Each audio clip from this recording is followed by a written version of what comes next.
Hi guys, thanks for joining us. This is good. That's perfect. Beautiful. Would you like to introduce yourselves and tell us what role you play?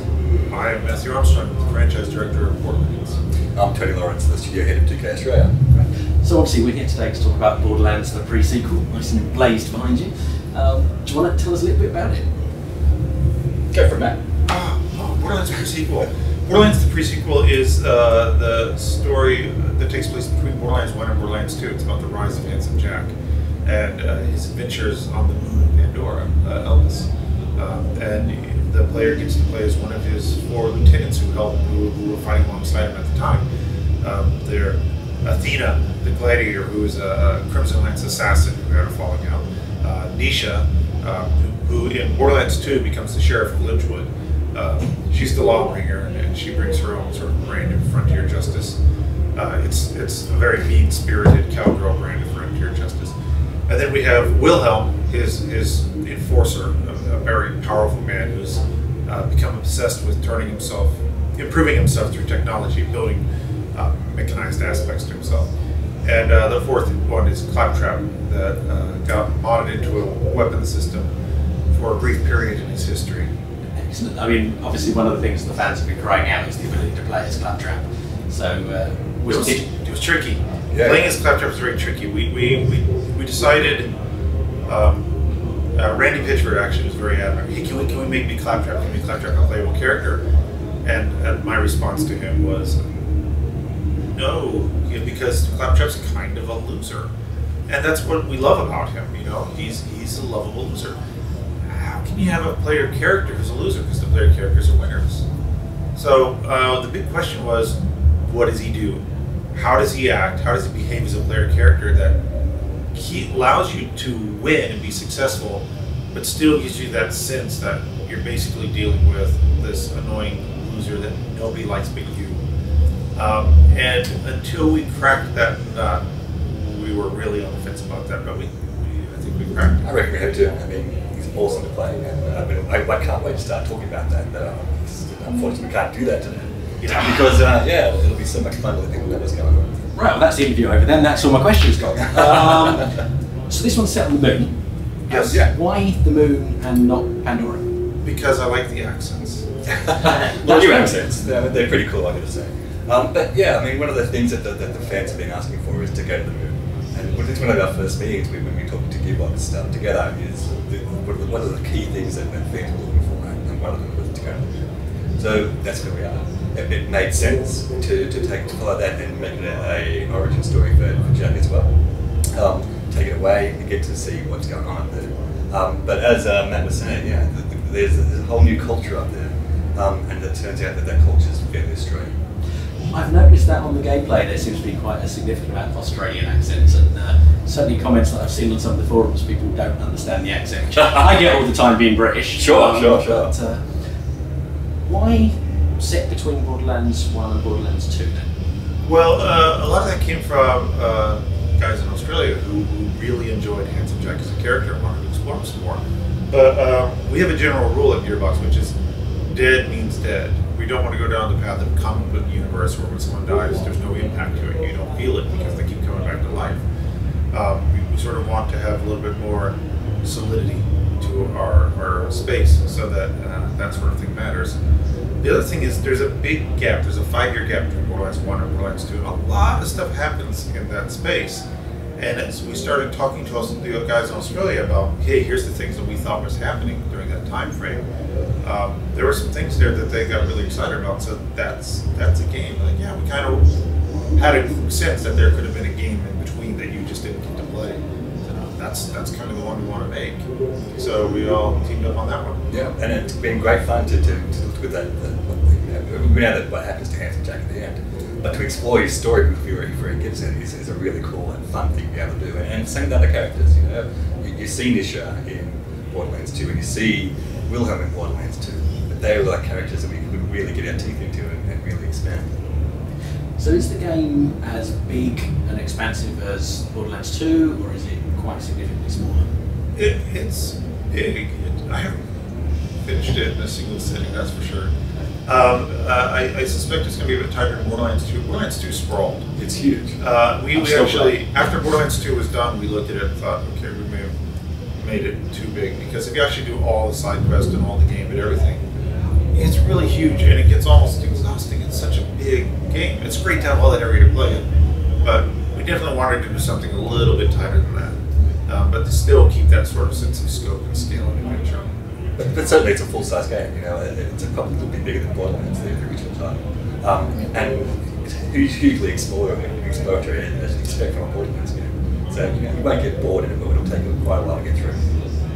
And so obviously the voice actors for Claptrap and Handsome Jack are back. Anybody else we might recognise that you care to share? Our teaser trailer hints at a couple of characters. There's one thing that you should take a look at, you know? Yeah.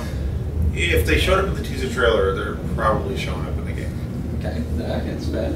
There's an interesting thing about Borderlands is Handsome Jack, everyone thinks of him as a villain, but then you find out Moxie dated him for some time. And you think to yourself, why would she date an evil, terrible, bad guy? But you get sort of hints that he wasn't always that bad.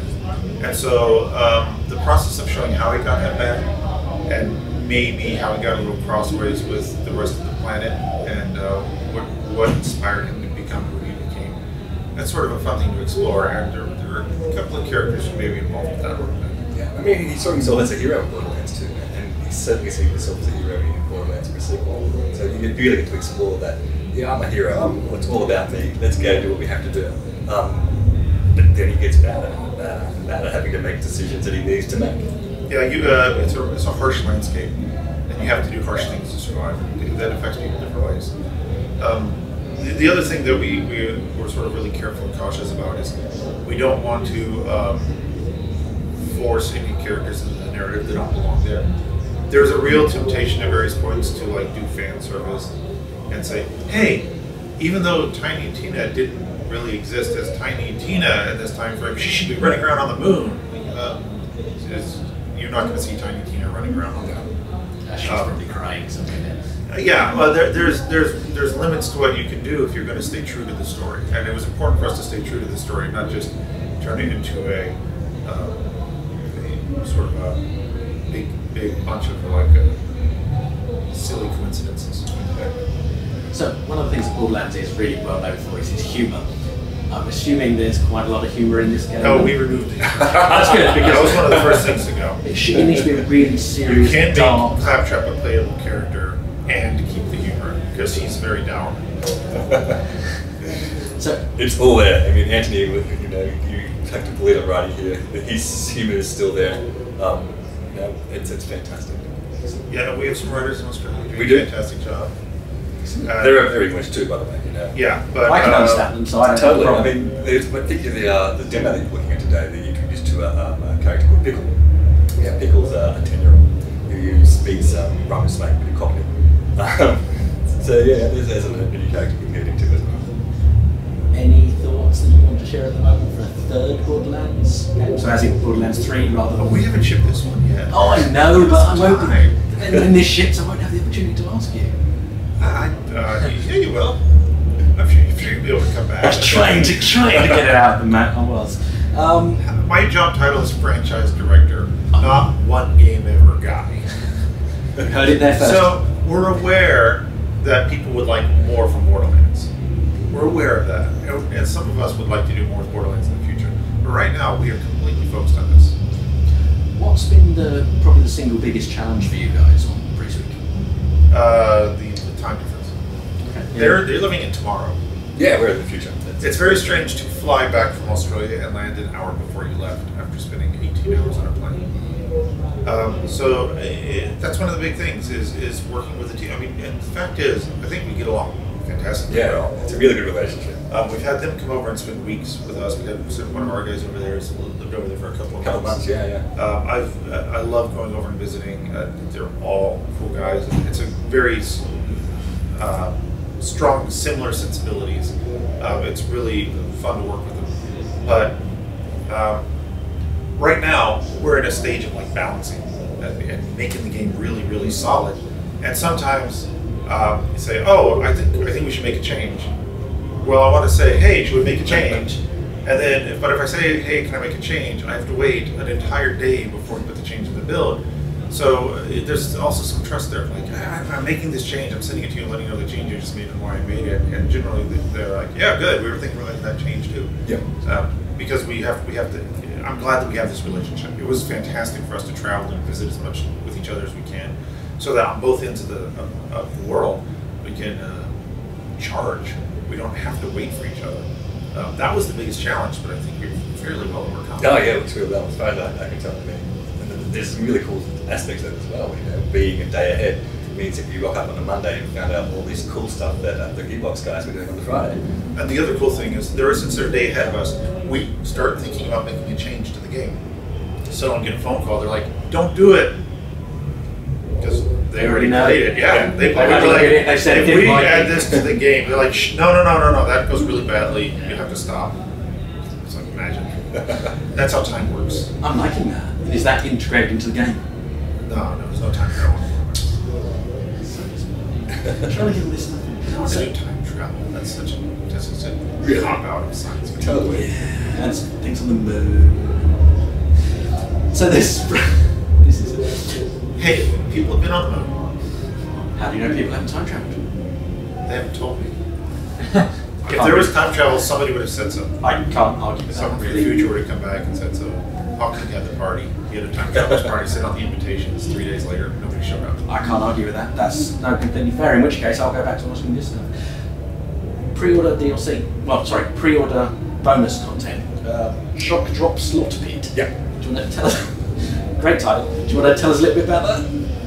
What's it's all the name? I mean, obviously, it's all the name. Okay, so there's a slaughter pit. There's a slaughter pit. Yeah, you get to play a lot of new enemies that are on the moon. And they're lots of fun. And you'll see a lot of those guys in the demo that you're playing. You get to play it. Yeah, they got jetpacks. They're jumping around the place. They're doing all kinds of really cool things. We're really. I love a lot of DLC, and I don't love some DLC. I don't like it when I feel like the game was missing a piece. We're really careful with our DLC to make sure that what we're doing is giving you more what you want. But if you don't get the DLC, you don't feel like, oh no, I missed something. You know, there's like in Borderlands 2 we had some story and some new characters and new things like that. But when you got Borderlands 2, you got a staggering amount of content. If you play through all the missions with all the player characters, it's like 250 hours worth of game that's all fresh and different, and you didn't even find half the guns. So when it comes to like a pre-order bonus, we said it'd be really nice to do something that doesn't make you feel like, oh, I needed that special custom item or gear equipment. And this is something that a lot of people like to go do, those sort of like run-off in missions, slaughter type maps. It's a really fun thing, and it's really worth doing if you feel like that. But we don't ever want anyone to feel like they're missing out. So you mentioned guns. There obviously weapons is a big thing in Borderlands. That's Borderlands. So we cut those two. Excellent. We're getting rid of the guns. It's actually very pacifistic. I'm liking the soundness. Yeah. So now that it's set on the moon and you've got zero gravity and various things like that, did that prove quite a significant challenge for the weapons, or was that really a great opportunity to start doing things with weapons? Both, I'd say. Yeah, I'm having a lot of fun with the weapons on this one because for the Borderlands and Borderlands 2, I designed the guns. That's a lot of guns. But for this one, I let them design the guns. And now I'm finding guns that I'm not expecting. And it's great to finally experience that from another perspective. I was very keen on the opportunity to let somebody else know. I managed to make a couple. But I'm really enjoying going around and finding new lasers and new guns and things and all sorts of crazy stuff. And it's cool. Some of those guns are like awesome. Like the laser, which does ice damage, for instance. Or, you know, we can really muck around with what the elemental damage there, particularly with the lasers and the newer weapons with the cry damage. You can have a lot of fun with it. Admittedly, my favorite has always been the grenades. I love getting a new grenade that does something, because you think to yourself, well, what else can you do with a grenade? And I got a new grenade the other day. This is ridiculous. Those things are ridiculous. Now the O2 kits, the Oz kits, the fact that I can slam buttons people and freeze them, and there's some really clever things that these guys have come up with over in Australia to sort of expand and play with that concept. Found an Oz kit. This might be a spoiler. Found an Oz kit, and when you slam, it destroys everybody else's oxygen bubble around you, all the enemies, so they start suffocating. Like, oh, that's really, I wouldn't have thought of that. Or maybe I would have thought of that, but I didn't.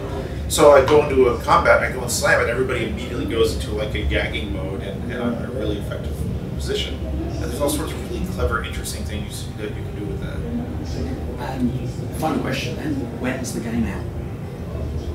October 16th, sorry? Yep. October 14th, sorry. And October 17th internationally. And what formats is it coming out? Xbox 360, PS3 and PC. Why no next gen one? And you're only going to get asked this every day by every single person who asks you. There's a massive user base, you know, currently, and everyone who's played Borderlands, the Borderlands franchise, has played it on those consoles. So we know that they're the people who want to play Borderlands The Pre Sequel. And we really didn't want to put the middle in a trilogy on a different platform. That felt disingenuous to us. It was really important for us to stay true to our fans. And very, very last final thing then, to the people out there, why should they buy and play this game? It's fun. It's awesome fun. I mean, the gun up and the aerial combat is fantastic. And there's so many new different ways to do things than the Borderlands previously. People are going to have a lot of fun. We've really doubled down, as we continue to, on the co-op experience. Because it's about something you do with your friends. Yeah. Borderlands has always been this game that's about you sitting on a couch and playing with your buddy. And it continues to be that. It's new characters with new ways to interact, and a lot of the things that happen in there are really enjoyable and sort of built for people to play together and sort of have an experience. Thanks for watching. Why not subscribe to our YouTube channel by clicking on the link on the screen now? And why not watch some brand new Borderlands The Pre Sequel gameplay too by clicking on the screen now?